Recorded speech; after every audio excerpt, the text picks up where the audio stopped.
The Adventures of Sherlock Holmes. A Scandal in Bohemia. By Sir Arthur Conan Doyle. Part 1. To Sherlock Holmes she is always the woman. I have seldom heard him mention her under any other name. In his eyes she eclipses and predominates the whole of her sex. It was not that he felt any emotion akin to love for Irene Adler. All emotions, and that one particularly, were abhorrent to his cold, precise but admirably balanced mind.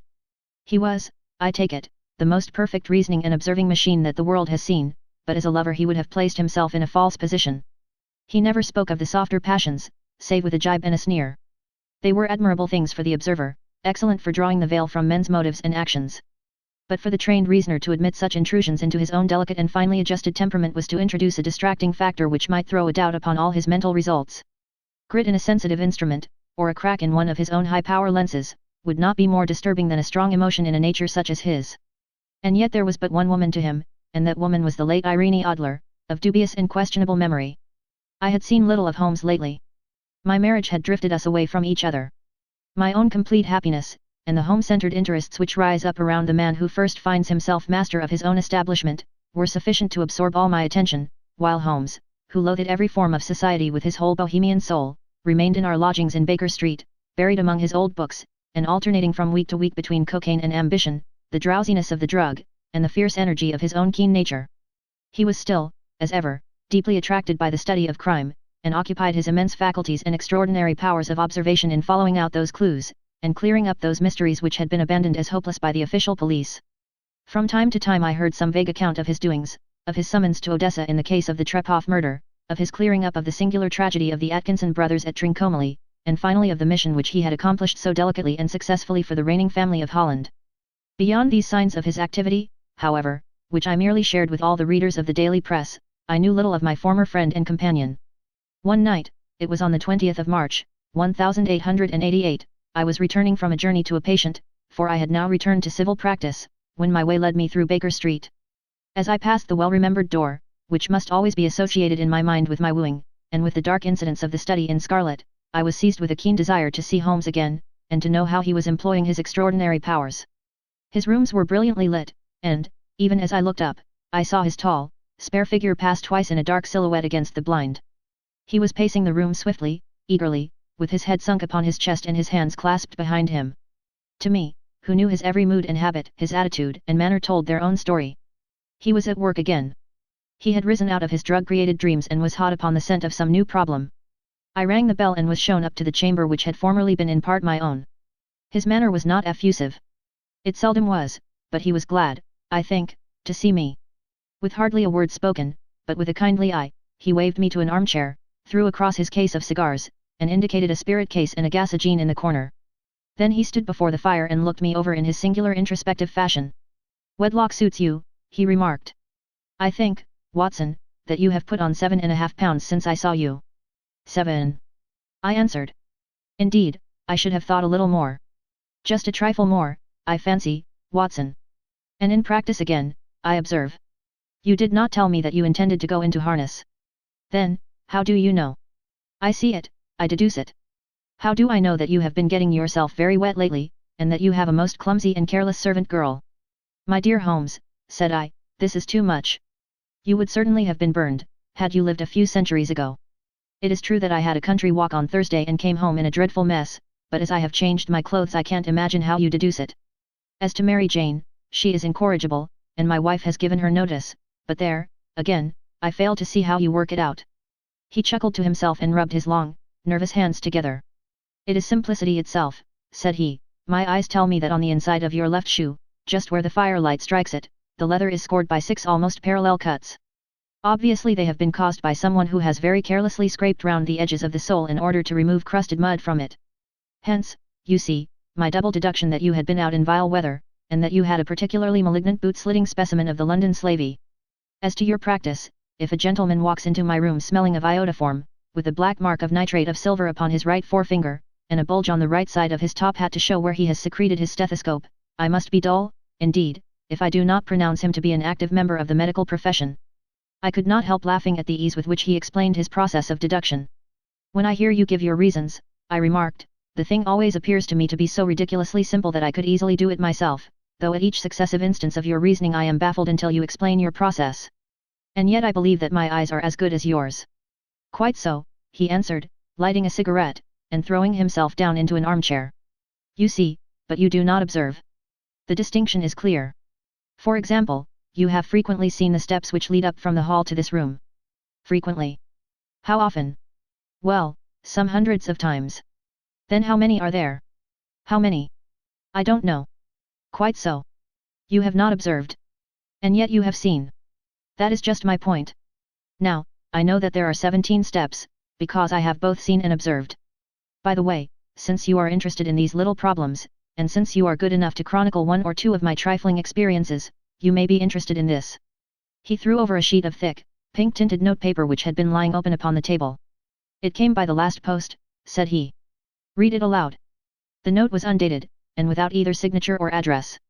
There will call upon you tonight, at 7:45, it said, a gentleman who desires to consult you upon a matter of the very deepest moment.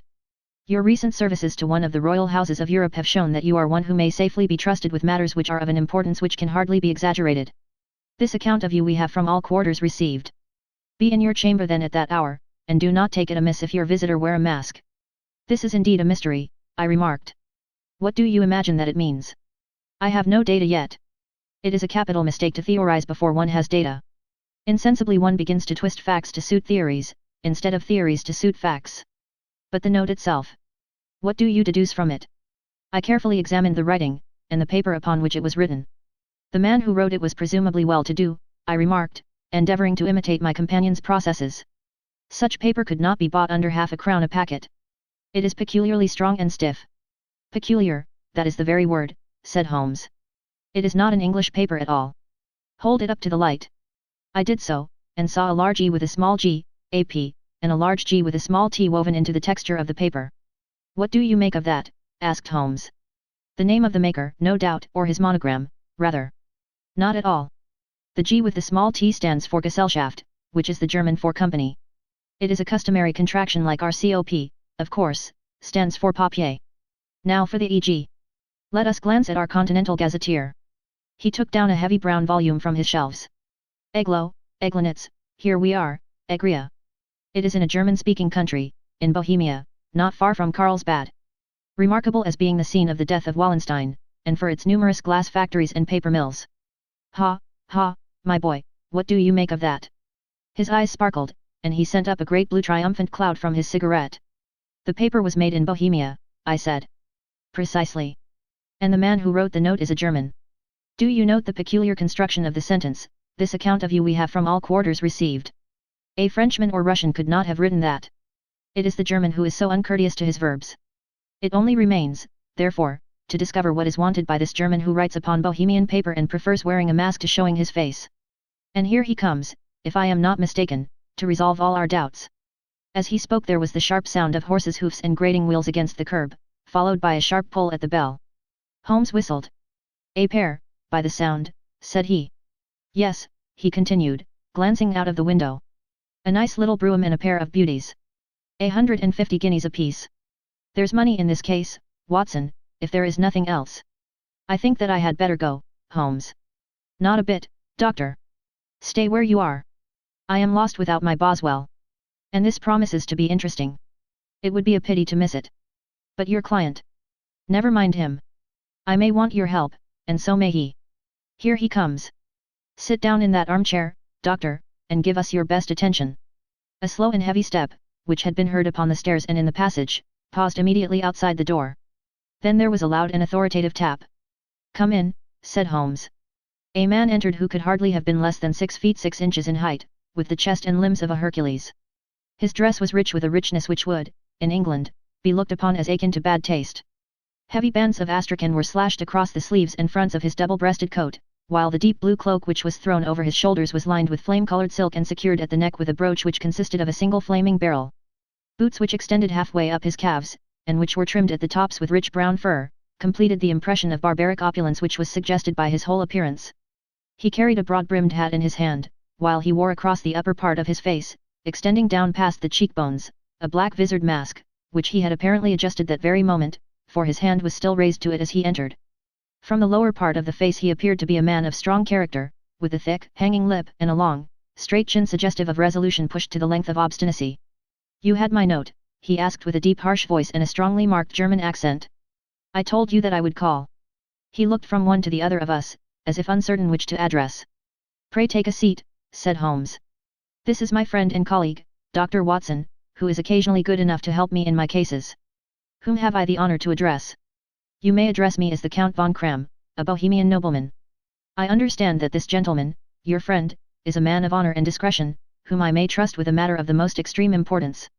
If not, I should much prefer to communicate with you alone. I rose to go, but Holmes caught me by the wrist and pushed me back into my chair. It is both, or none, said he. You may say before this gentleman anything which you may say to me. The Count shrugged his broad shoulders. Then I must begin, said he, by binding you both to absolute secrecy for 2 years, at the end of that time the matter will be of no importance. At present it is not too much to say that it is of such weight it may have an influence upon European history. I promise, said Holmes. And I. You will excuse this mask, continued our strange visitor. The august person who employs me wishes his agent to be unknown to you, and I may confess at once that the title by which I have just called myself is not exactly my own. I was aware of it, said Holmes dryly. The circumstances are of great delicacy, and every precaution has to be taken to quench what might grow to be an immense scandal and seriously compromise one of the reigning families of Europe. To speak plainly, the matter implicates the great house of Ormstein, hereditary kings of Bohemia. I was also aware of that, murmured Holmes, settling himself down in his armchair and closing his eyes.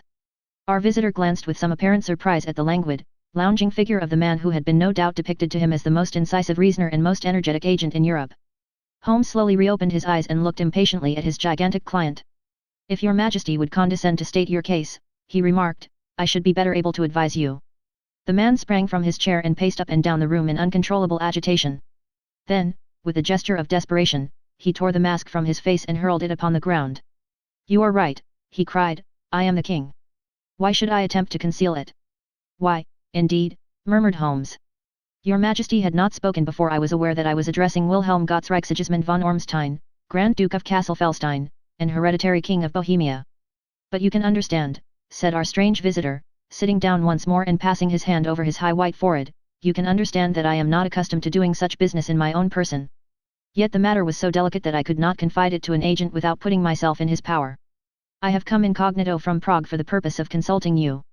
Then, pray consult, said Holmes, shutting his eyes once more. The facts are briefly these: some 5 years ago, during a lengthy visit to Warsaw, I made the acquaintance of the well-known adventuress, Irene Adler. The name is no doubt familiar to you. Kindly look her up in my index, doctor, murmured Holmes without opening his eyes.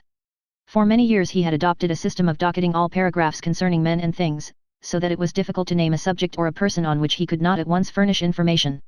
In this case I found her biography sandwiched in between that of a Hebrew rabbi and that of a staff commander who had written a monograph upon the deep-sea fishes. Let me see, said Holmes.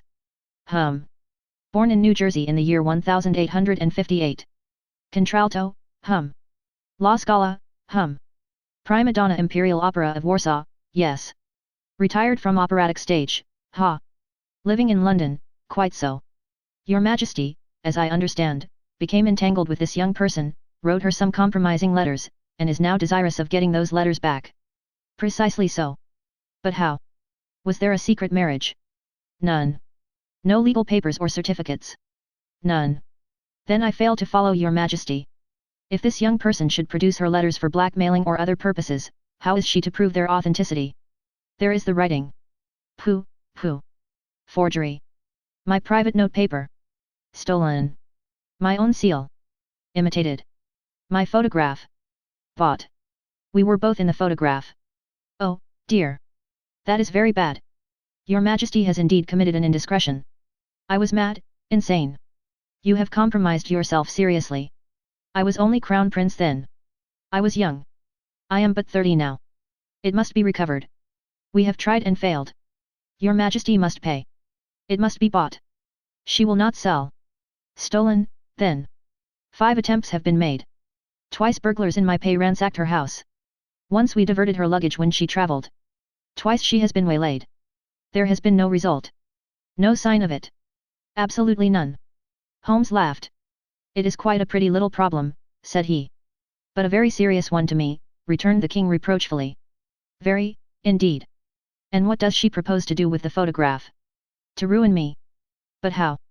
I am about to be married. So I have heard. To Clotilde Lethman von Saxe-Meiningen, second daughter of the King of Scandinavia. You may know the strict principles of her family. She is herself the very soul of delicacy. A shadow of a doubt as to my conduct would bring the matter to an end. And Irene Adler threatens to send them the photograph. And she will do it. I know that she will do it. You do not know her, but she has a soul of steel. She has the face of the most beautiful of women, and the mind of the most resolute of men. Rather than I should marry another woman, there are no lengths to which she would not go, none. You are sure that she has not sent it yet? I am sure. And why? Because she has said that she would send it on the day when the betrothal was publicly proclaimed. That will be next Monday. Oh, then we have 3 days yet, said Holmes with a yawn. That is very fortunate, as I have 1 or 2 matters of importance to look into just at present. Your Majesty will, of course, stay in London for the present. Certainly. You will find me at the Langham under the name of the Count von Kram. Then I shall drop you a line to let you know how we progress. Pray do so. I shall be all anxiety. Then, as to money. You have carte blanche. Absolutely. I tell you that I would give one of the provinces of my kingdom to have that photograph. And for present expenses. The king took a heavy chamois leather bag from under his cloak and laid it on the table. There are £300 in gold and 700 in notes, he said. Holmes scribbled a receipt upon a sheet of his notebook and handed it to him. And Mademoiselle's address, he asked. Is Briony Lodge, Serpentine Avenue, St. John's Wood. Holmes took a note of it. One other question, said he. Was the photograph a cabinet? It was. Then, good night, Your Majesty, and I trust that we shall soon have some good news for you. And good night, Watson, he added, as the wheels of the royal brougham rolled down the street. If you will be good enough to call tomorrow afternoon at 3 o'clock, I should like to chat this little matter over with you. Part 2. At 3 o'clock precisely I was at Baker Street, but Holmes had not yet returned. The landlady informed me that he had left the house shortly after 8 o'clock in the morning. I sat down beside the fire, however, with the intention of awaiting him, however long he might be. I was already deeply interested in his inquiry, for, though it was surrounded by none of the grim and strange features which were associated with the 2 crimes which I have already recorded, still, the nature of the case and the exalted station of his client gave it a character of its own.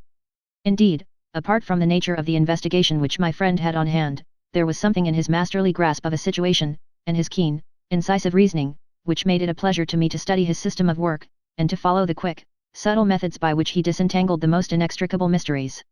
So accustomed was I to his invariable success that the very possibility of his failing had ceased to enter into my head. It was close upon 4 before the door opened, and a drunken-looking groom, ill-kempt and side-whiskered, with an inflamed face and disreputable clothes, walked into the room. Accustomed as I was to my friend's amazing powers in the use of disguises, I had to look 3 times before I was certain that it was indeed he. With a nod he vanished into the bedroom, whence he emerged in 5 minutes tweed-suited and respectable, as of old. Putting his hands into his pockets, he stretched out his legs in front of the fire and laughed heartily for some minutes.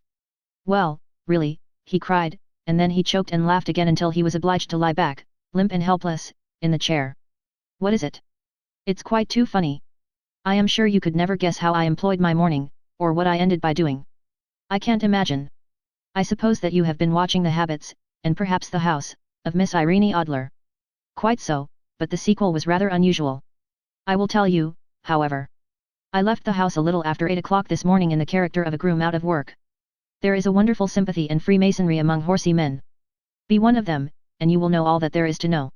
I soon found Briony Lodge.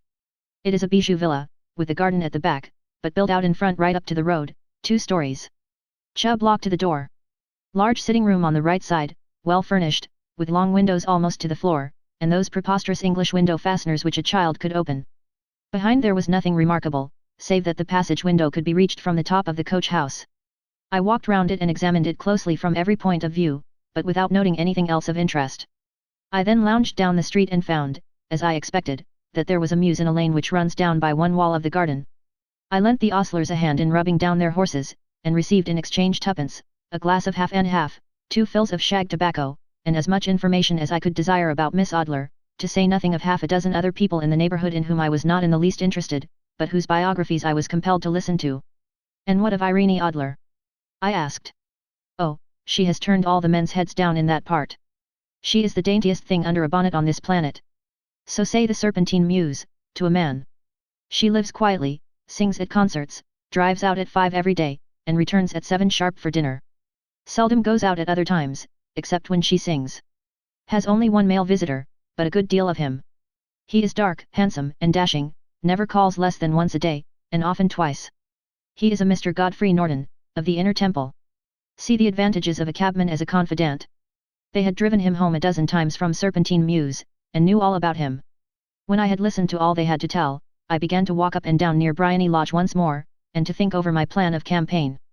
This Godfrey Norton was evidently an important factor in the matter. He was a lawyer. That sounded ominous. What was the relation between them, and what the object of his repeated visits? Was she his client, his friend, or his mistress? If the former, she had probably transferred the photograph to his keeping. If the latter, it was less likely. On the issue of this question depended whether I should continue my work at Briony Lodge, or turn my attention to the gentlemen's chambers in the temple. It was a delicate point, and it widened the field of my inquiry.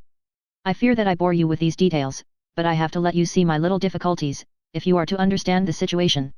I am following you closely, I answered. I was still balancing the matter in my mind when a hansom cab drove up to Briony Lodge, and a gentleman sprang out. He was a remarkably handsome man, dark, aquiline, and moustached, evidently the man of whom I had heard. He appeared to be in a great hurry, shouted to the cabman to wait, and brushed past the maid who opened the door with the air of a man who was thoroughly at home.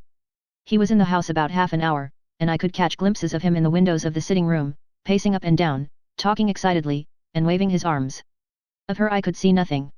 Presently he emerged, looking even more flurried than before. As he stepped up to the cab, he pulled a gold watch from his pocket and looked at it earnestly. "Drive like the devil," he shouted, "first to Gross End Hankies in Regent Street, and then to the Church of St. Monica in the Edgware Road. Half a guinea if you do it in 20 minutes.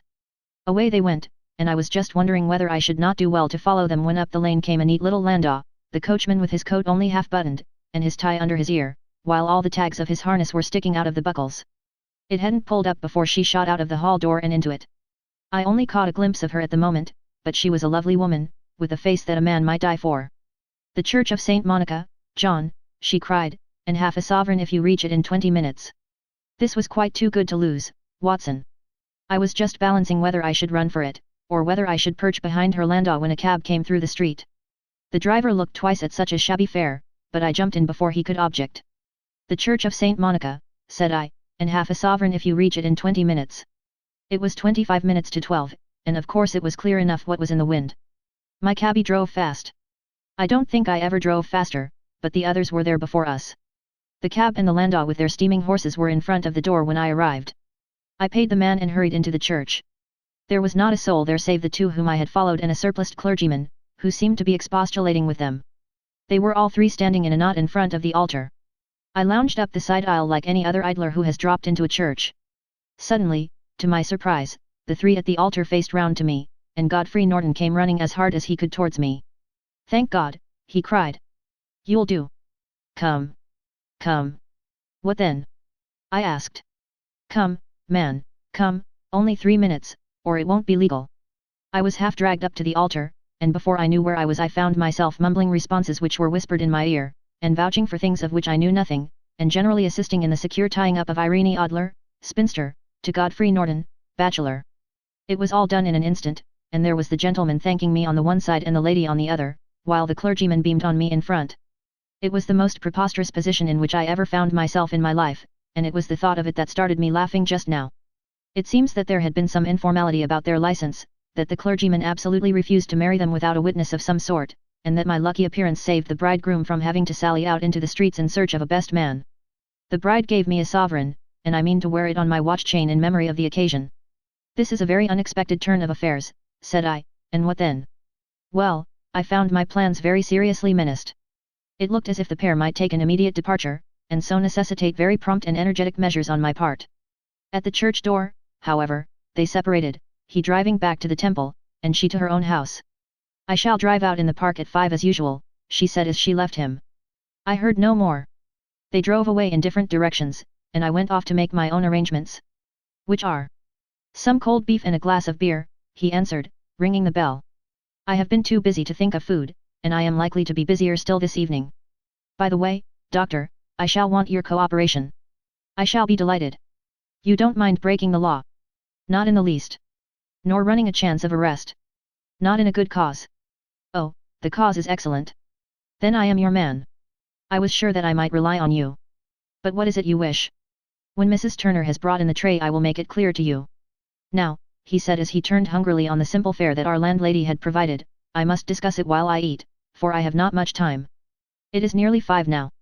In 2 hours we must be on the scene of action. Miss Irene, or Madam, rather, returns from her drive at 7. We must be at Bryony Lodge to meet her.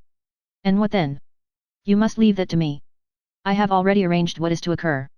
There is only one point on which I must insist. You must not interfere, come what may. You understand? I am to be neutral. To do nothing whatever. There will probably be some small unpleasantness. Do not join in it. It will end in my being conveyed into the house. 4 or 5 minutes afterwards the sitting room window will open. You are to station yourself close to that open window. Yes.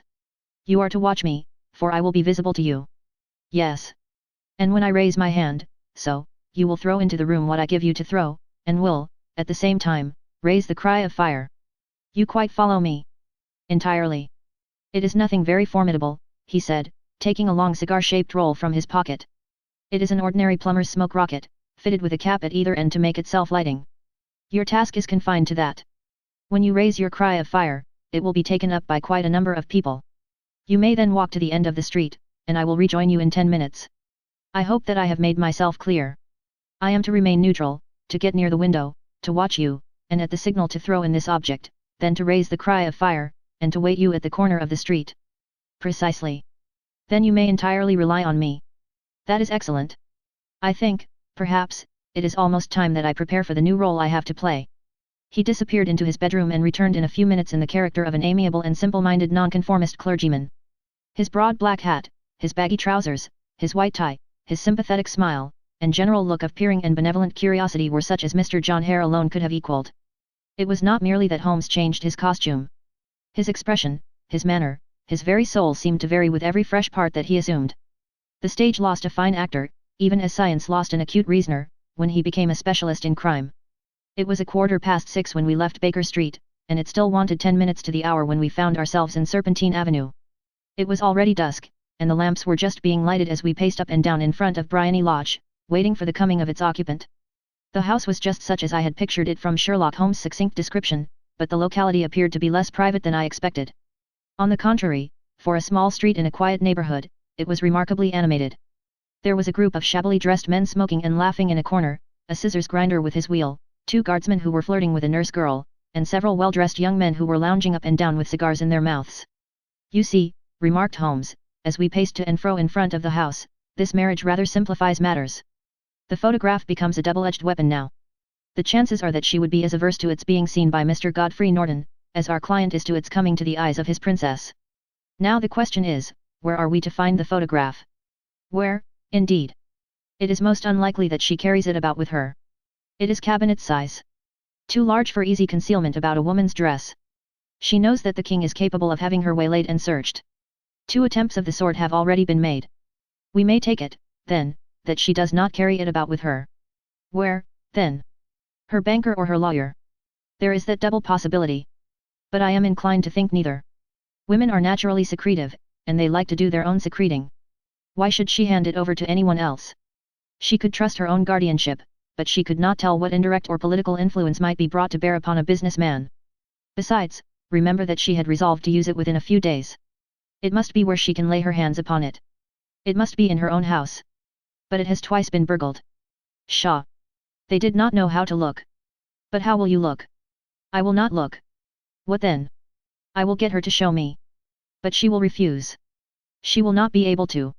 But I hear the rumble of wheels. It is her carriage. Now carry out my orders to the letter. As he spoke, the gleam of the sidelights of a carriage came round the curve of the avenue. It was a smart little landau which rattled up to the door of Bryony Lodge. As it pulled up, one of the loafing men at the corner dashed forward to open the door in the hope of earning a copper, but was elbowed away by another loafer, who had rushed up with the same intention. A fierce quarrel broke out, which was increased by the 2 guardsmen, who took sides with one of the loungers, and by the scissors grinder, who was equally hot upon the other side. A blow was struck, and in an instant the lady, who had stepped from her carriage, was the centre of a little knot of flushed and struggling men, who struck savagely at each other with their fists and sticks. Holmes dashed into the crowd to protect the lady, but, just as he reached her, he gave a cry and dropped to the ground, with the blood running freely down his face. At his fall the guardsmen took to their heels in one direction and the loungers in the other, while a number of better dressed people, who had watched the scuffle without taking part in it, crowded in to help the lady and to attend to the injured man. Irene Adler, as I will still call her, had hurried up the steps, but she stood at the top with her superb figure outlined against the lights of the hall, looking back into the street. "Is the poor gentleman much hurt?" she asked. "He is dead," cried several voices. "No, no, there's life in him," shouted another. "But he'll be gone before you can get him to hospital." "He's a brave fellow," said a woman. "They would have had the lady's purse and watch if it hadn't been for him. They were a gang, and a rough one, too. Ah, he's breathing now. He can't lie in the street. May we bring him in, marm?" "Surely. Bring him into the sitting room. There is a comfortable sofa. This way, please." Slowly and solemnly he was borne into Bryony Lodge and laid out in the principal room, while I still observed the proceedings from my post by the window. The lamps had been lit, but the blinds had not been drawn, so that I could see Holmes as he lay upon the couch. I do not know whether he was seized with compunction at that moment for the part he was playing, but I know that I never felt more heartily ashamed of myself in my life than when I saw the beautiful creature against whom I was conspiring, or the grace and kindliness with which she waited upon the injured man. And yet it would be the blackest treachery to Holmes to draw back now from the part which he had entrusted to me. I hardened my heart, and took the smoke rocket from under my ulster. After all, I thought, we are not injuring her. We are but preventing her from injuring another. Holmes had sat up upon the couch, and I saw him motion like a man who is in need of air. A maid rushed across and threw open the window. At the same instant I saw him raise his hand, and at the signal I tossed my rocket into the room with a cry of fire. The word was no sooner out of my mouth than the whole crowd of spectators, well dressed and ill, gentlemen, ostlers and servant maids, joined in a general shriek of fire. Thick clouds of smoke curled through the room and out at the open window. I caught a glimpse of rushing figures, and a moment later the voice of Holmes from within assuring them that it was a false alarm. Slipping through the shouting crowd I made my way to the corner of the street, and in 10 minutes was rejoiced to find my friend's arm in mine, and to get away from the scene of uproar. He walked swiftly and in silence for some few minutes until we had turned down one of the quiet streets which lead towards the Edgware Road. "You did it very nicely, Doctor," he remarked. "Nothing could have been better. It is all right. You have the photograph. I know where it is. And how did you find out?" "She showed me, as I told you she would. I am still in the dark." "I do not wish to make a mystery," said he, laughing. "The matter was perfectly simple. You, of course, saw that everyone in the street was an accomplice. They were all engaged for the evening. I guessed as much. Then, when the row broke out, I had a little moist red paint in the palm of my hand. I rushed forward, fell down, clapped my hand to my face, and became a piteous spectacle. It is an old trick. That also I could fathom. Then they carried me in. She was bound to have me in. What else could she do? And into her sitting room, which was the very room which I suspected. It lay between that and her bedroom, and I was determined to see which. They laid me on a couch, I motioned for air, they were compelled to open the window, and you had your chance. How did that help you? It was all important. When a woman thinks that her house is on fire, her instinct is at once to rush to the thing which she values most. It is a perfectly overpowering impulse, and I have more than once taken advantage of it. In the case of the Darlington substitution scandal it was of use to me, and also in the Arnsworth Castle business. A married woman grabs at her baby, an unmarried one reaches for her jewel box. Now it was clear to me that Our Lady of today had nothing in the house more precious to her than what we are in quest of. She would rush to secure it. The alarm of fire was admirably done. The smoke and shouting were enough to shake nerves of steel. She responded beautifully. The photograph is in a recess behind a sliding panel just above the right bell pull. She was there in an instant, and I caught a glimpse of it as she half drew it out. When I cried out that it was a false alarm, she replaced it, glanced at the rocket, rushed from the room, and I have not seen her since. I rose, and, making my excuses, escaped from the house. I hesitated whether to attempt to secure the photograph at once, but the coachman had come in, and as he was watching me narrowly, it seemed safer to wait. A little over-precipitance may ruin all. "And now?" I asked. "Our quest is practically finished. I shall call with the king tomorrow, and with you, if you care to come with us. We will be shown into the sitting room to wait for the lady, but it is probable that when she comes she may find neither us nor the photograph. It might be a satisfaction to His Majesty to regain it with his own hands." "And when will you call?" "At 8 in the morning. She will not be up, so that we shall have a clear field. Besides, we must be prompt, for this marriage may mean a complete change in her life and habits. I must wire to the king without delay." We had reached Baker Street and had stopped at the door. He was searching his pockets for the key when someone passing said, Good night, Mr. Sherlock Holmes. There were several people on the pavement at the time, but the greeting appeared to come from a slim youth in an ulster who had hurried by. I've heard that voice before, said Holmes, staring down the dimly lit street. Now, I wonder who the deuce that could have been. Part 3. I slept at Baker Street that night, and we were engaged upon our toast and coffee in the morning when the King of Bohemia rushed into the room. You have really got it, he cried, grasping Sherlock Holmes by either shoulder and looking eagerly into his face. Not yet. But you have hopes. I have hopes. Then, come. I am all impatience to be gone. We must have a cab. No, my brougham is waiting. Then that will simplify matters. We descended and started off once more for Briony Lodge. Irene Adler is married, remarked Holmes. Married? When? Yesterday. But to whom? To an English lawyer named Norton. But she could not love him. I am in hopes that she does. And why in hopes? Because it would spare your Majesty all fear of future annoyance. If the lady loves her husband, she does not love your Majesty. If she does not love your Majesty, there is no reason why she should interfere with your Majesty's plan. It is true. And yet... well... I wish she had been of my own station. What a queen she would have made. He relapsed into a moody silence, which was not broken until we drew up in Serpentine Avenue. The door of Briony Lodge was open, and an elderly woman stood upon the steps. She watched us with a sardonic eye as we stepped from the brougham. Mr. Sherlock Holmes, I believe, said she. I am Mr. Holmes, answered my companion, looking at her with a questioning and rather startled gaze. Indeed. My mistress told me that you were likely to call. She left this morning with her husband by the 5:15 train from Charing Cross for the continent.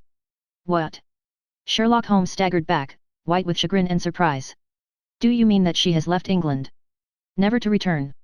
And the papers? Asked the king hoarsely. All is lost.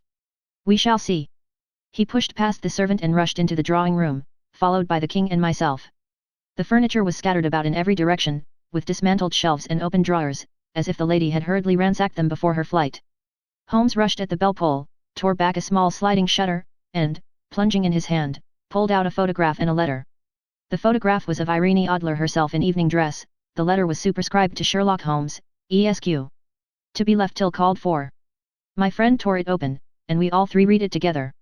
It was dated at midnight of the preceding night and ran in this way. My dear M.R. Sherlock Holmes, you really did it very well. You took me in completely. Until after the alarm of fire, I had not a suspicion. But then, when I found how I had betrayed myself, I began to think. I had been warned against you months ago. I had been told that, if the king employed an agent, it would certainly be you. And your address had been given me. Yet, with all this, you made me reveal what you wanted to know. Even after I became suspicious, I found it hard to think evil of such a dear, kind old clergyman. But, you know, I have been trained as an actress myself. Male costume is nothing new to me. I often take advantage of the freedom which it gives. I sent John, the coachman, to watch you, ran upstairs, got into my walking clothes, as I call them, and came down just as you departed. Well, I followed you to your door, and so made sure that I was really an object of interest to the celebrated Mr. Sherlock Holmes. Then I, rather imprudently, wished you good night, and started for the temple to see my husband. We both thought the best resource was flight, when pursued by so formidable an antagonist, so you will find the nest empty when you call tomorrow. As to the photograph, your client may rest in peace. I love and am loved by a better man than he. The king may do what he will without hindrance from one whom he has cruelly wronged. I keep it only to safeguard myself, and to preserve a weapon which will always secure me from any steps which he might take in the future. I leave a photograph which he might care to possess, and I remain, dear Mr. Sherlock Holmes, very truly yours, Irene Norton, née Adler. What a woman, oh, what a woman, cried the King of Bohemia, when we had all three read this epistle. Did I not tell you how quick and resolute she was? Would she not have made an admirable queen? Is it not a pity that she was not on my level? From what I have seen of the lady, she seems, indeed, to be on a very different level to your Majesty, said Holmes coldly. I am sorry that I have not been able to bring your Majesty's business to a more successful conclusion. On the contrary, my dear sir, cried the king, nothing could be more successful. I know that her word is inviolate. The photograph is now as safe as if it were in the fire. I am glad to hear your Majesty say so. I am immensely indebted to you.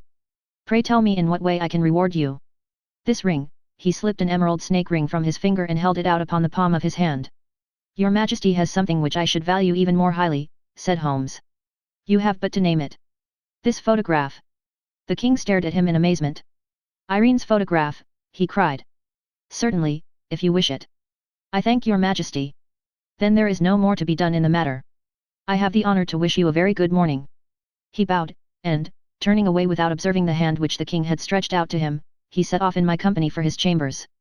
And that was how a great scandal threatened to affect the kingdom of Bohemia, and how the best plans of Mr. Sherlock Holmes were beaten by a woman's wit. He used to make merry over the cleverness of women, but I have not heard him do it of late. And when he speaks of Irene Adler, or when he refers to her photograph, it is always under the honorable title of the woman.